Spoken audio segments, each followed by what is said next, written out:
Baik Bapak Ibu, mari kita melihat kebenaran firman Tuhan. Almanak Gereja Metodis memberikan nats yang menjadi dasar firman Tuhan dari Matius 14 ayat 13 sampai 21. Matius 14 ayat 13 sampai 21. Jikalau sudah ketemu Bapak Ibu, saya undang untuk bangkit berdiri, kita membaca ini bersama-sama. Matius 14 ayat 13 sampai 21. Saya akan membacakan ayat yang ganjil. Jemaat yang dikasihi Tuhan, ayat yang 14 dan ayat 21 kita bersama-sama. Demikian kebenaran firman Tuhan. Yesus memberi makan 5.000 orang. Setelah Yesus mendengar berita itu, menyingkirlah ia dari situ dan hendak mengasingkan diri dengan perahu ke tempat yang sunyi. Tetapi orang banyak mendengarnya dan mengikuti dia dengan mengambil jalan darat dari kota-kota mereka.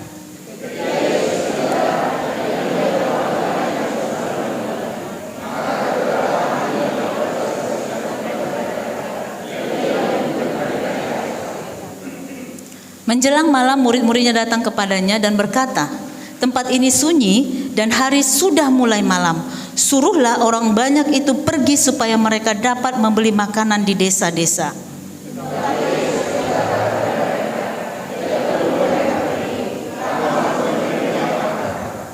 Jawab mereka, yang ada pada kami di sini hanyalah 5 roti dan 2 ikan. Lalu disuruhnya orang banyak itu duduk di rumput, dan setelah diambilnya 5 roti dan 2 ikan itu, Yesus mengadah ke langit dan mengucap berkat, lalu memecah-mecahkan roti itu dan memberikannya kepada murid-muridnya. Lalu murid-muridnya membagi-bagikannya kepada orang banyak.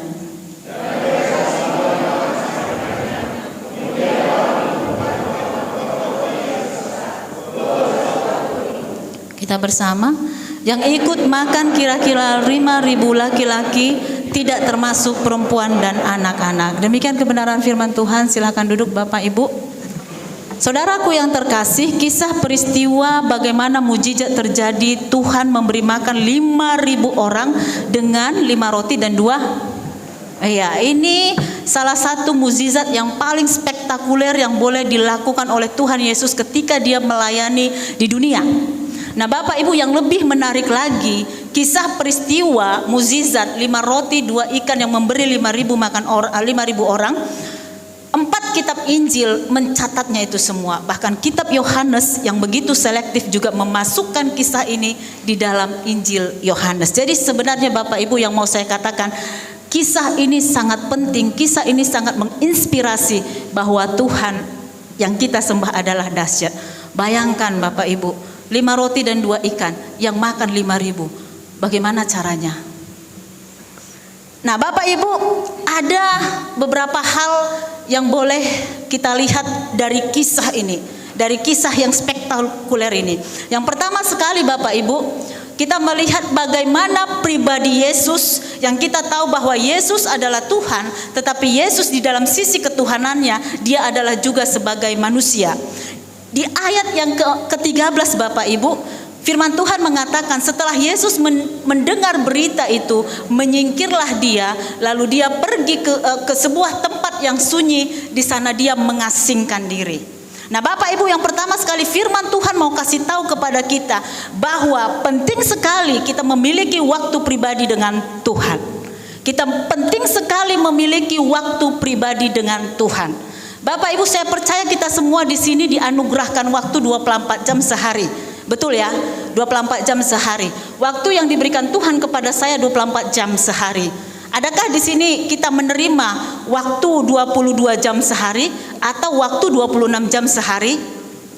Sama ya, 24 jam sehari. Kita sepakat di situ. Nah, Bapak Ibu, namun yang mau saya katakan adalah 24 jam yang boleh diberikan Tuhan kepada semua manusia yang masih diperkenankan Tuhan untuk tinggal di dalam dunia ini, 24 jam. Saya punya 24 jam sehari. Bapak Ibu punya 24 jam sehari. Hanya saja perbedaannya adalah bagaimana kita menggunakan waktu yang 24 jam itu yang diberikan Tuhan kepada kita, yang dianugerahkan Tuhan kepada kita. Nah, kita melihat apa yang dilakukan oleh Tuhan Yesus.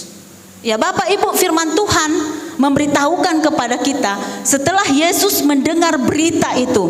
Bapak Ibu, Yesus mendengar dia dikejar-kejar oleh orang banyak. Yesus mendengar banyak orang yang mau bertemu dengan dia, mau melihat dia dengan berbagai kepentingan.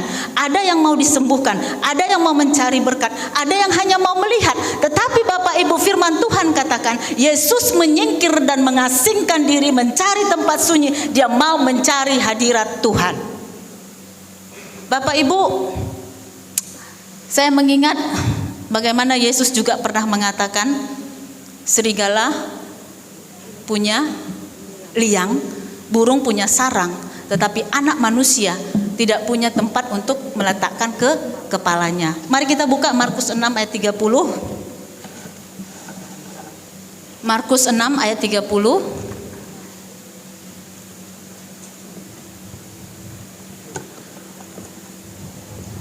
Sorry, ke bawah dikit. Markus 6 ayat 31. Kita baca sama-sama Bapak Ibu. Lalu ia berkata kepada mereka, marilah ke tempat yang sunyi supaya kita sendirian dan beristirahatlah seketika. Sebab memang begitu banyaknya orang yang datang dan pergi sehingga makan pun mereka tidak sempat. Bapak Ibu, ini firman Tuhan mau kasih tahu Yesus di dalam kesehariannya selama 24 jam betul-betul dia mengerjakan pelayanannya, betul-betul dia melayani orang banyak, menyembuhkan, mendoakan, ada konseling. Dan Bapak Ibu, di dalam keletihannya sebagai manusia, Yesus kan tetap ada sisi kemanusiaannya. Di situ firman Tuhan mengatakan bahwa makan pun mereka tidak sempat. Nah Bapak Ibu, Yesus menyingkir dan mengasingkan diri. Bapak Ibu, ada istilah me time. Me time. Waktu untuk diri sendiri. Ya, Bapak Ibu, ada waktu untuk diri sendiri.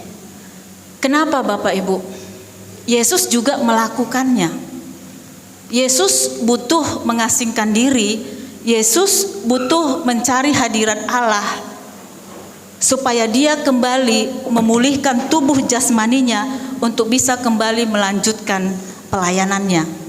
Mencari hadirat Allah, menenangkan diri, mencari energi, mencari visi apa yang mau Tuhan mau untuk dikerjakan di dalam pelayanan dan kehidupan kita. Itu yang Yesus lakukan dan firman Tuhan tunjukkan kepada kita. Kita bukan manusia super Bapak Ibu.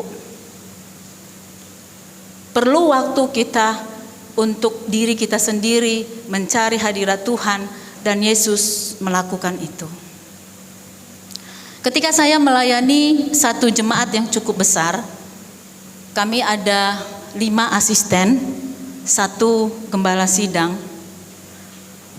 Pak Gembala selalu menekankan, pendeta itu tidak ada jam berhenti, seperti dokter mungkin ya, dokter jasmani ya, 24 jam.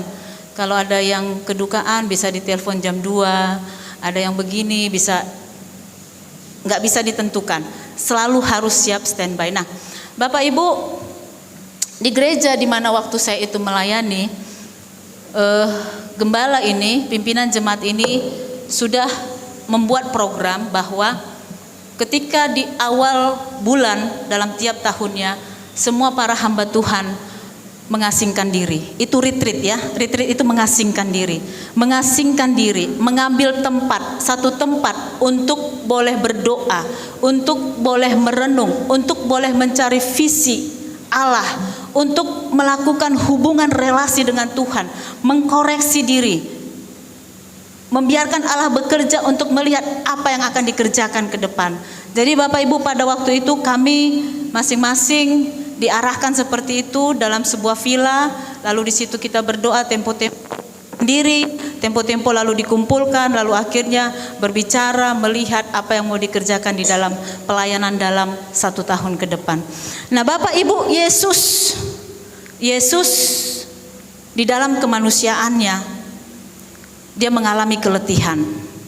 Dia melihat banyak orang yang membutuhkan pelayanan, tetapi dia butuh juga energi untuk bisa menguatkan dirinya ketika dia melayani orang banyak. Nah, saudara yang terkasih, mungkin ada yang berkata, Bagaimana caranya Bapak, bagaimana caranya Bu Pendeta? Apakah harus ke satu tempat yang mahal, satu tempat yang jauh dari rumah? Bapak Ibu, ada seorang perempuan, ada seorang ibu yang bernama Susana Wesley. Dia seorang istri pendeta, dikaruniakan anak 19 orang, pendeta yang tidak kaya, pendeta miskin. Bayangkan 19 anak, tidak ada KB pada waktu itu, tetapi 19 anak, 7 yang mati, sisa 12. Susana Wesley adalah ibu daripada John Wesley. Di tengah-tengah kesibukannya sebagai ibu gembala, di tengah-tengah kesibukannya mengasuh 12 anak, dia masih punya prinsip, aku harus punya waktu untuk diriku bersama Tuhan. Sehingga Bapak Ibu, 12 anak yang dilahirkan oleh Susana Wesley punya pengaruh, punya dampak bagi negara Inggris pada waktu itu. Salah satunya adalah John Wesley yang melaksanakan gerakan Metodis. Bahkan Charles Wesley, seorang komposer yang menciptakan banyak lagu-lagu yang tetap ada di sepanjang zaman. Kalau lagu-lagu kontemporer kan hanya beberapa tahun, tetapi ini sudah teruji. Dari tahun lama sekali, bertahun-tahun, bahkan masih sampai saat ini kita gunakan dan memberkati banyak umat ketika kita menyanyikannya.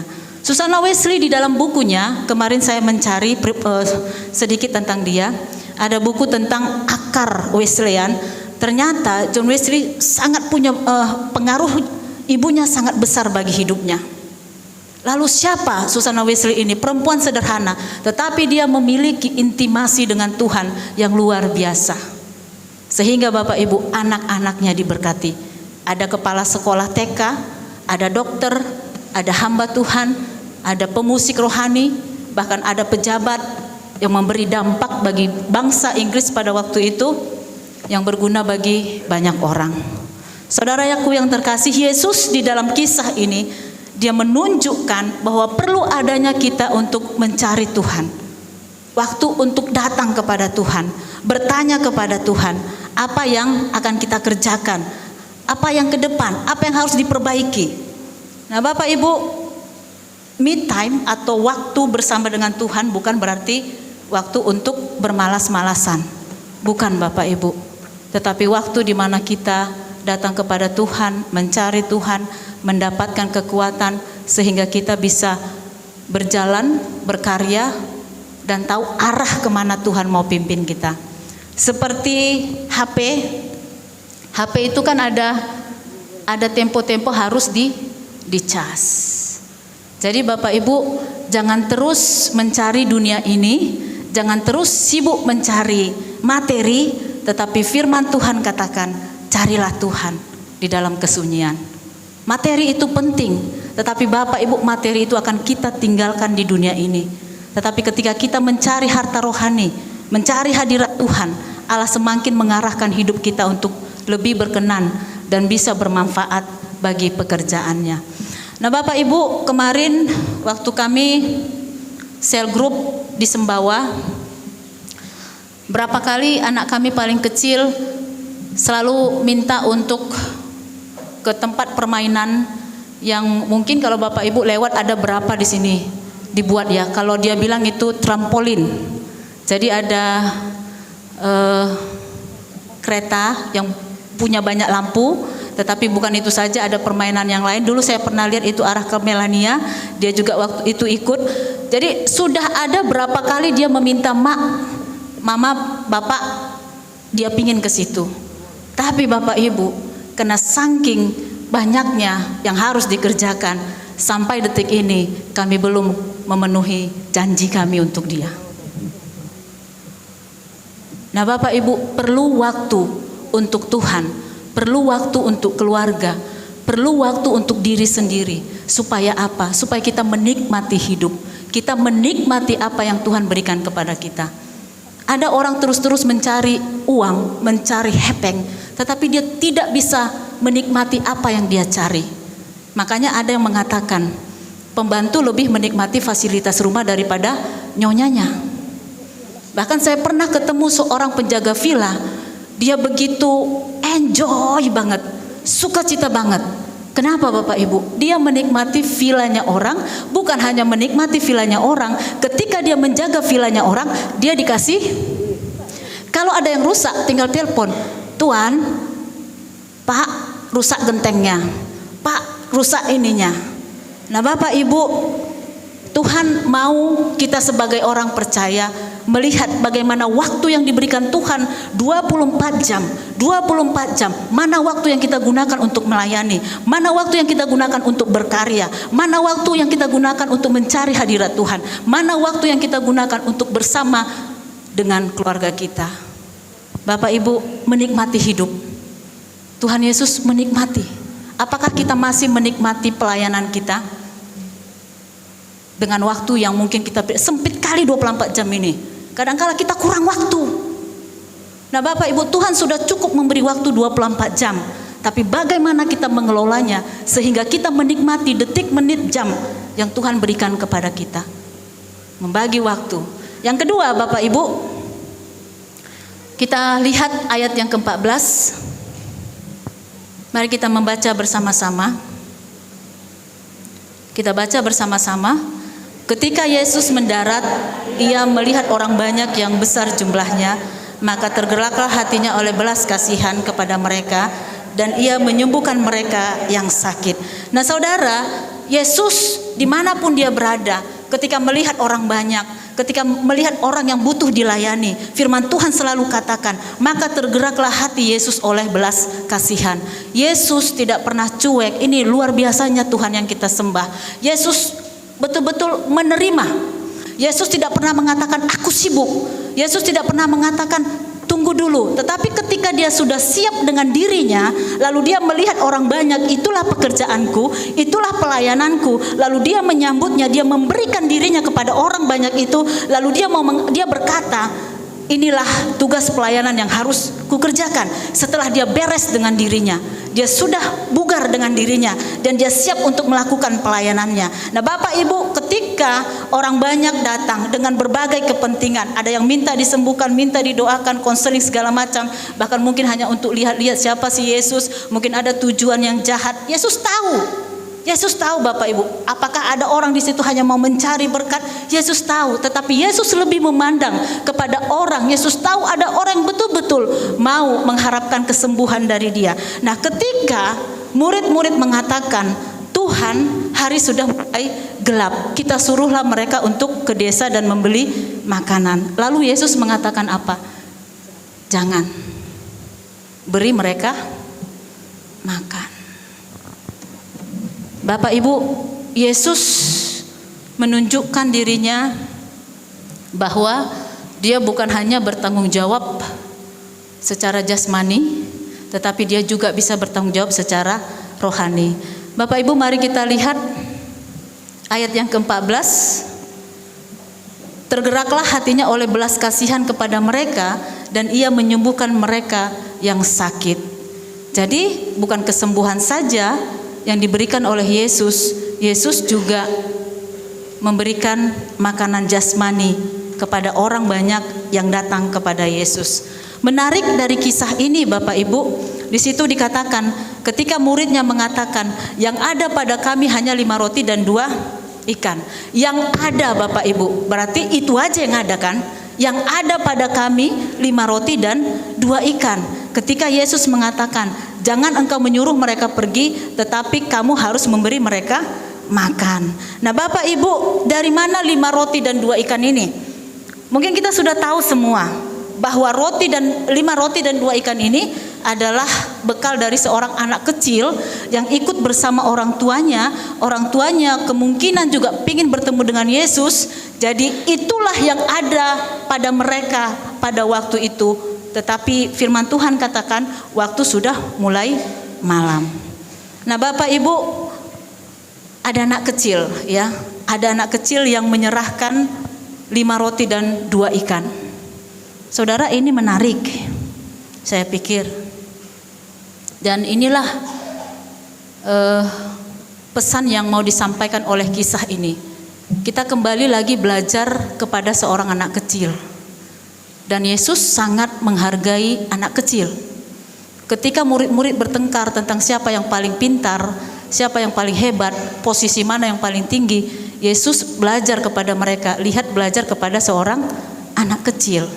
Nah, Bapak Ibu, dalam kisah ini juga anak kecil yang memiliki bekal, dan kita belajar dari seorang anak kecil, dia tidak mempertahankan miliknya, dia tidak mempertahankan apa yang menjadi haknya, tetapi dia menyerahkan kepada murid Tuhan Yesus untuk diserahkan kepada Tuhan.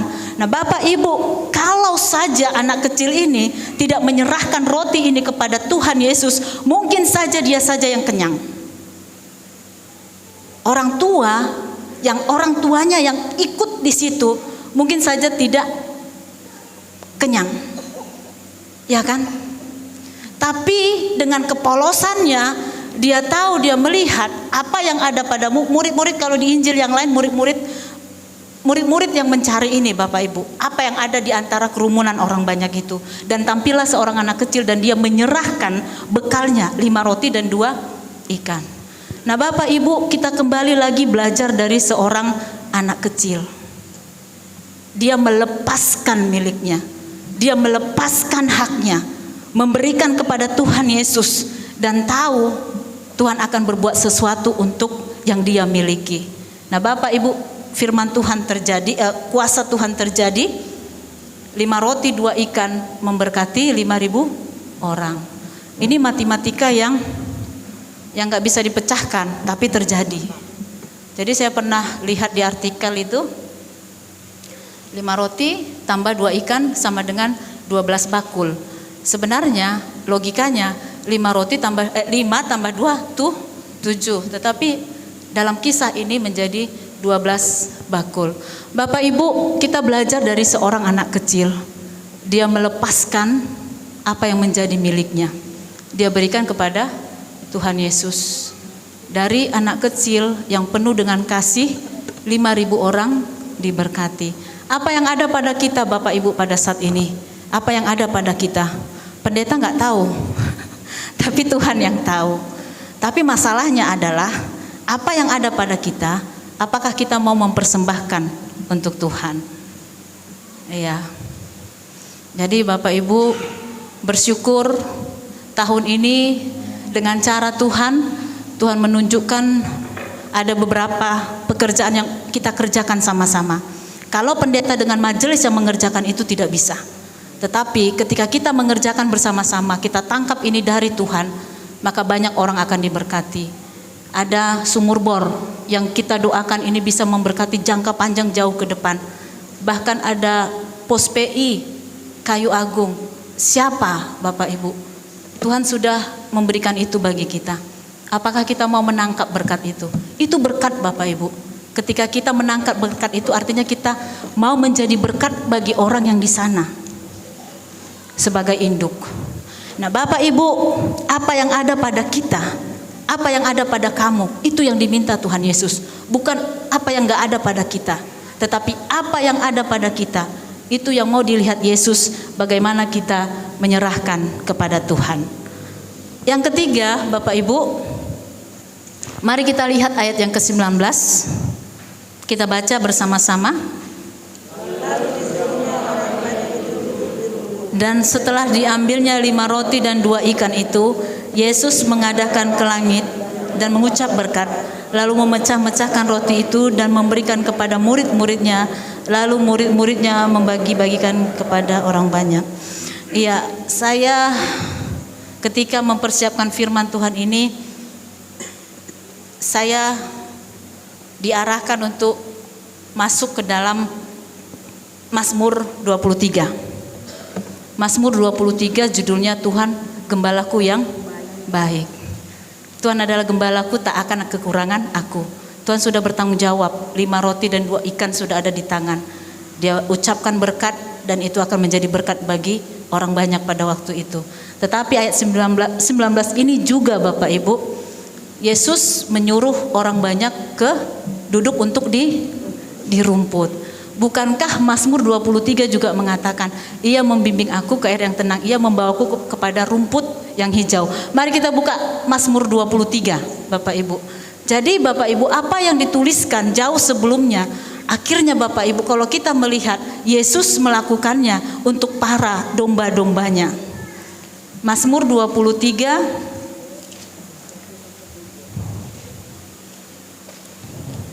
Mari kita membaca bersama-sama ayat 1 dan 2. Kita baca sama-sama. Tuhan gembalaku yang baik, Mazmur Daud. Tuhan adalah gembalaku, takkan kekurangan aku. Ia membaringkan aku di padang yang berumput hijau. Ia membimbing aku ke air yang tenang. Ini menunjukkan bagaimana Yesus memang gembala yang baik. Apa yang tertulis di kitab Mazmur, dia secara nyata menunjukkan dalam kisah ini. Nah Bapak Ibu, Tuhan Yesus dengan kasih-Nya menunjukkan kuasanya kepada orang banyak. Dia tidak menolak mereka. Dia tetap ada waktu untuk mereka. Dia ada untuk orang banyak dan dia ada untuk kita pada saat ini. Bapak Ibu, apapun yang menjadi pergumulan kita, saat ini kita mungkin bergumul masalah ekonomi apapun itu, kasih ada di dalam kuasanya. Kuasanya bisa terjadi bagi kita semua.